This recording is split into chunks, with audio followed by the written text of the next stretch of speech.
Hi friends, in this video I will explain the concept of security in operating system for 6 marks.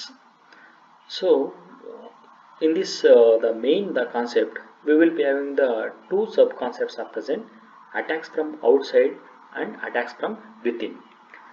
So ಈಗ first question ಏನು ನಮಗೆ operating system ಅಲ್ಲಿ security ಅಂತ ಬಂದಾಗ right so through the unauthorised access ನಮ್ಮ system ಅಲ್ಲಿ ಅಥವಾ laptop ಅಲ್ಲಿ ಆಕ್ಸೆಸ್ ಆಗಬಾರ್ದು. ಸೊ ಅದಕ್ಕೆ ಯಾವ್ಯಾವ ಥರ different scheme and then what the security mechanism ಇರುತ್ತೆ ಅಂತ we are going to discuss in detail with respect with the operating system. The operating system oversees the activities in a computer. It is a natural for it to play a vital role in the maintaining security. So ನಾವು ಒಂದು simple example ತಗೊಂಡ್ರು ನಾವು ಒಂದು ಹೊಸ mobile ಏನಾದರೂ purchase ಮಾಡಿದ್ರೆ so ನಾವು ಮೊಬೈಲ್ಗೆ ಸ್ಕ್ರೀನ್ ಗಾರ್ಡ್ ಹಾಕ್ಸ್ತೀವಿ, ಬ್ಯಾಕ್ ಪ್ಯಾನಲ್ ಹಾಕ್ಸ್ತೀವಿ, then we are going to giving the what the authentication scheme. ಏನು ನಾವು ಬಯೋಮೆಟ್ರಿಕ್ ಕೊಡ್ತೀವಿ, ವಾಯ್ಸ್ ಕೊಡ್ತೀವಿ, ಫೇಶಿಯಲ್ ಕೊಡ್ತೀವಿ, right. So and then what the passwords ಕೊಡ್ತೀವಿ ಅಥವಾ ಪ್ಯಾಟರ್ನ್ಸ್ ಕೊಡ್ತೀವಿ. So these are the what some of the securities it has been present for our mobile. So this responsibility manifests itself in multiple forms, one of which is a reliability. So if a flaw in the file manager causes the loss of part of a file, then file was not secure. So ಯಾವುದೇ ಒಂದು file ಅಲ್ಲಿ ಏನಾದರೂ information loss ಆಯಿತು ಅಂತಂದ್ರೆ right then we can't able to use the corresponding file. So ಅದರಲ್ಲೂ ಒಂದು limitations ಇದೆ. So ಯಾವುದೋ ಒಂದು ಇಮೇಜನ್ನು ಕಳಿಸ್ತೀವಿ ವಾಟ್ಸಪ್ಪಲ್ಲಿ ಅಥವಾ ಇಮೇಲಲ್ಲಿ, ಸೊ ಎಷ್ಟೋ ಒಂದು 10 MB 15 MB ಲಾಸ್ ಆಗುತ್ತೆ. ಸೊ ಈ ಮಿನಿಮಲ್ ಅಮೌಂಟ್ ಆಫ್ ಲಾಸಿಂದ ನಮ್ಗೆ ಇಮೇಜ್ಗೇನು ಎಫೆಕ್ಟ್ ಆಗಲ್ಲ. So it can be recovered or may be display. If a defect in a dispatcher leads to a system failure, so causing the loss of an hour worth of typing was not secure. So thus the security of a computer requires a well designed and then dependable operating system. So first concept is attack from the outside. So an important task of performing by operating system is to protect the computer resources from access by unauthorized personnel. So ಈಗ ನಮ್ಮ mobile ಮತ್ತೆ laptop right unauthorised person ಇಂದ access ಆಗಬಾರ್ದು, right. So ನಮ್ಮ mobile ನಾನೇ use ಮಾಡಬೇಕು, ನನ್ನ laptop ನಾವೇ ಯೂಸ್ ಮಾಡಬೇಕು, ಆರ್ ಮೇ ಬಿ ವಾಟ್ ನಮ್ಮ ಇನ್ಸ್ಟ್ರಕ್ಷನ್ ಮೇಲೆ ಬೇರೆ ಯಾವುದು ನಮ್ಮ ಫ್ರೆಂಡ್ಸು ಮತ್ತು ಫ್ಯಾಮಿಲಿ ಮೆಂಬರ್ಸು ಯೂಸ್ ಮಾಡಬೇಕು. So computer used by multiple people, this is usually approached by means of establishing accounts for A various authorised users. So ನಾವು usually ನಮ್ಮ system ಅಲ್ಲಿ ಎಕ್ಸಾಂಪಲ್ ತಗೊಂಡಾಗ one person will be the what admin. So admin can create the multiple what guest accounts. So admin ಏನು ಮಾಡ್ಬೋದು, ಅವ್ರನ್ನ lower ಅಕೌಂಟ್ಸ್ನ control ಮಾಡ್ಬೋದು, guest ಯೂಸರ್ಸ್ನ. So an account being essentially a record within the operating system containing such entries as a username, password and privileges to be granted to that users.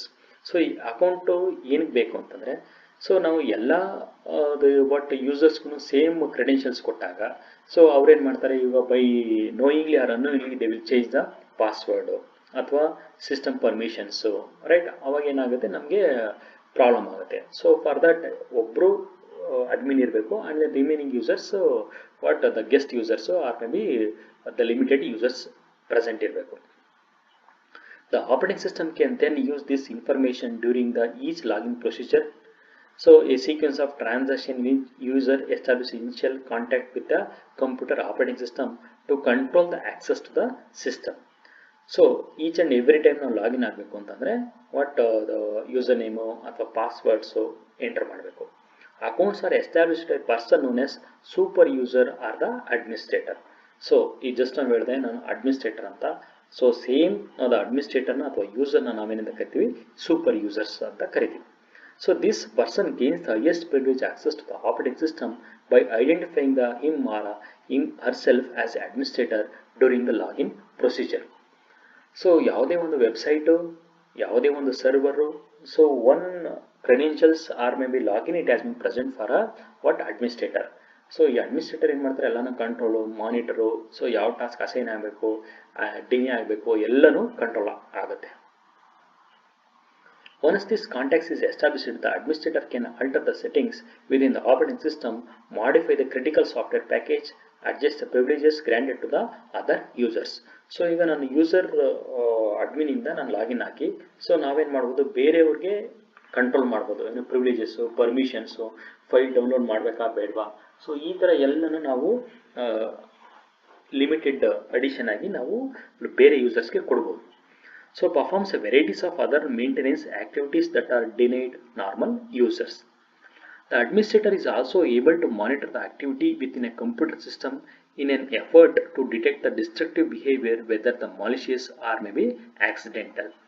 So again, admin ಇಂದ ನಮಗೆ ಬೇರೆ ಬೇರೆ informations ಬರ್ತಾ ಇರುತ್ತೆ, destructive behaviour, right, and then malicious. So ಈ ಥರ ಎಲ್ಲನೂ informations monitor by the admin. The numerous software utilities called as a auditing software have been developed that the records then analyze the activities taking place within a computer system. So ಇಲ್ಲಿ auditing software ಅಂತಂದ್ರೆ ಏನು, ನಮಗೆ antivirus ಇರ್ಬೋದು, ಅಥವಾ ಮಾಲ್ವೇರ್ಸ್ ಇರ್ಬೋದು, ಅಥವಾ firewalls ಇರ್ಬೋದು. So these are the some of the examples of auditing software. So the auditing software may expose the flood of attempt to log in using incorrect passwords, indicating that unauthorized user may be trained to gain access to the computer.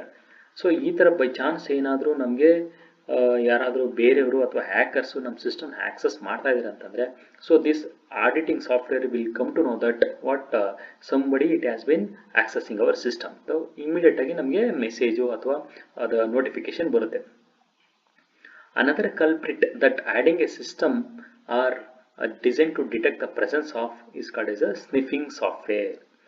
So antivirus, so sniffing software. So these are some of the examples, which is a software that when left running on a computer records the activities and later report them would be intruder. So ಈ sniffing software so analyze ಮಾಡುತ್ತೆ and then monitor ಮಾಡುತ್ತೆ and then what it is going to reporting to the admin. So example is a program that simulates the operating system login procedure. Such a program can use to trick authorized users into thinking they are communicating with the operating system, where they are actually supplying their names and then password to an imposter. So ಈಗ ನಮಗೆ administrative ಯೂಸರ್ಗೆ ಗೊತ್ತಿರುತ್ತೆ ಏನು ನಾವು name ಏನು ಕೊಟ್ಟಿದ್ದೀವಿ and then password ಏನಾದರೂ ಕೊಟ್ಟಿದ್ದೀವಿ ಅಂತ. ಸೊ ಯೂಸರ್ ನೇಮು ಮತ್ತು ಪಾಸ್ವರ್ಡು ಜಿನೇನ್ ಬಿಟ್ಟು ಯಾವುದಾದ್ರೂ ಬೇರೆ ಅನಾಥರೈಸ್ಡು ಅಥವಾ ಅದು ಅನ್ನೋನ್ ನೇಮ್ಸ್ ಮತ್ತು ಪಾಸ್ವರ್ಡ್ ಕೊಟ್ಟಾಗ it will not login. So next, attacks from within.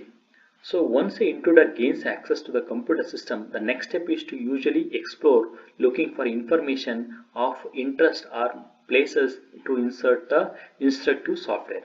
So ಈಗ ಹೊರಗಡೆಯಿಂದ ನಮಗೆ ಅಟ್ಯಾಕ್ಸ್ ಡಿಸ್ಕಷನ್ ಮಾಡೋದು. ಸೊ ಬೈ ಚಾನ್ಸ್ ಏನಾದರೂ ಈಗ ನಮಗೆ ವೈರಸ್ಸು ಅಥವಾ ವರ್ಮ್ಸು ಏನಾದರೂ ಸಿಸ್ಟಮ್ ಒಳಗಡೆ ಇತ್ತು ಅಂತಂದರೆ, ಸೊ ಫಸ್ಟ್ ಏನು ಮಾಡುತ್ತೆ, ಈ ವರ್ಮ್ಸು ಇವೆಲ್ಲ ಈ ಥರ ಫೈಲ್ಸು ಸೊ ನಾವು ಏನೇನು ಸಿಸ್ಟಮಲ್ಲಿ ಆಕ್ಟಿವಿಟೀಸ್ ಮಾಡ್ತೀವೋ ಸೊ ಜಸ್ಟ್ ಅಬ್ಸರ್ವ್ ಮಾಡ್ತಾ ಇರುತ್ತೆ. ಸೊ ಅಬ್ಸರ್ವ್ ಮಾಡಿ ಅನಲೈಸ್ ಮಾಡುತ್ತೆ. ಅನಲೈಸ್ ಮಾಡಿ later on that it is gone to start up with respect with the what the disturbing the current execution of a files. So this straightforward process if the provided has gained access to the administrator account, which is why the administrator password is closely guarded. So access is through the general user account. It becomes necessary to trick the operating system into the allowing intruder to reach the beyond the privileges granted to that user. So an example, intruder may try to trick the memory manager into the allowing a process to access the main memory cells outside its allocated area. So ಈಗ ಒಳಗಡೆ system ಒಳಗಡೆ ಅದು ಆಕ್ಟಿವಿಟೀಸ್ನ start ಮಾಡ್ತಾ ಇದೆ. So ಏನು ಮಾಡುತ್ತೆ, so ಈಗ ಯಾವುದೋ ಒಂದು ಅಪ್ಲಿಕೇಶನ್ಸ್ ರನ್ ಮಾಡೋಕ್ಕೆ 10 MB ಬೇಕಾಗ್ತಾ ಇರುತ್ತೆ. ಸೊ ಈ ಥ್ರೂ ದ ವರ್ಮ್ಸು ಮತ್ತು ಟ್ರೋಜನಿಂದ ಏನಾಗುತ್ತೆ, ಆ 10 MB ಮೆಮೊರಿ ಇನ್ಕ್ರೀಸ್ ಆಗ್ಬೋದು, ಮೇ ಬಿ 50 MB ಆಗ್ಬೋದು ಅಥವಾ 100 MB ಆಗ್ಬೋದು. ಸೊ ಲೈಕ್ ದಟ್ ಇದು ಡಿಫ್ರೆಂಟು ರಿಸಲ್ಟ್ಸ್ ಆಗಿ ನಮಗೆ ಪ್ರೊಜೆಕ್ಟ್ ಆಗ್ತಾ ಇರುತ್ತೆ. Our problem may try to trick the file manager in to the retrieving files whose access should be denied. So ನಮಗೆ ಮೆಮೊರಿಲಾಗಲಿ ಅಥವಾ ಫೈಲ್ಸಲ್ಲಾಗಲಿ ಪ್ರೊಸೆಸಿಂಗ್ ಆಗಲಿ ಅಥವಾ ಕ್ರಿಯೇಟಿಂಗ್ ಫೈಲ್ಸಲ್ಲಾಗಲಿ ನಮ್ಗೆ ಏನು ಮಾಡುತ್ತೆ, ಸೊ ಈ ಥರ ನಮಗೆ externally with in the computer ಸಿಸ್ಟಮ್ಸಲ್ಲಿ ನಮಗೆ ರೆಪ್ಲಿಕೇಶನ್ ಆಗ್ತಾ ಹೋಗುತ್ತೆ. CPU are enhanced with the features that are designed to foil such attempts. So consider the need to restrict a process to area of main memory assigned to its memory manager. So ಅಲ್ಲೂ restriction ಆಗಿರುತ್ತೆ memory ಮ್ಯಾನೇಜರಿಂದ. ಏನಾದರೂ ಅದು access ಆಯಿತು ಅಂದರೆ memory manager it will stop. So 100% ಅಲ್ಲಿ stop ಮಾಡೋಕ್ಕಾಗಲ್ಲ, minimal amount of the stop ಮಾಡ್ಬೋದು. Without such restrictions, a process could erase the operating system from main memory and take a control of computer itself. So ಈಗ operating ಸಿಸ್ಟಮ್ನೇ erase ಮಾಡ್ಬೋದು, ಅಥವಾ ನಮ್ಮ ಕಂಟೆಂಟ್ಸ್ನ ಅದು duplicate ಮಾಡ್ಬೋದು, ಅಥವಾ ಬೇರೆಯವ್ರಿಗೆ ಕಳಿಸ್ಬೋದು. ಈ ಥರ ಬೇರೆ ಬೇರೆ ಮಲಿಷಿಯಸ್ ಆಕ್ಟಿವಿಟೀಸ್ನ ಪರ್ಫಾರ್ಮೆನ್ಸ್ ಮಾಡ್ತಾ ಇರುತ್ತೆ. CPU designed for multi-program system typically contains special purpose register in which the operating system can store the upper and the lower limits of a process allocated memory area. While performing the process, the CPU compares each memory reference to this register to ensure that the reference is within a designated limits. If the reference is found to be outside the process designated area, the CPU automatically transfers the control back to the operating system so that operating system can take appropriate actions. So ಈ ಥರ ಎಲ್ಲ ನಮಗೆ attacks within the systems avoid ಆಗಬೇಕು ಅಂತಂದರೆ ನಮ್ಮ system protection ಇರಬೇಕು, ಏನು updates ಇರಬೇಕು, ಸಾಫ್ಟ್ವೇರ್ಸ್ ಆಗಲಿ ಆ್ಯಂಟಿವೈರಸ್ ಆಗಲಿ. ಸೊ ಎಲ್ಲನೂ ನಮಗೆ ಅಪ್ಡೇಟ್ಸ್ ಇದ್ದಾಗ ಸೊ ಈ ಥರ ನಮಗೆ ಅಟ್ಯಾಕ್ ವಿತಿನ್ ಕಂಪ್ಯೂಟರು ತುಂಬ ಲೆಸ್. Thank you.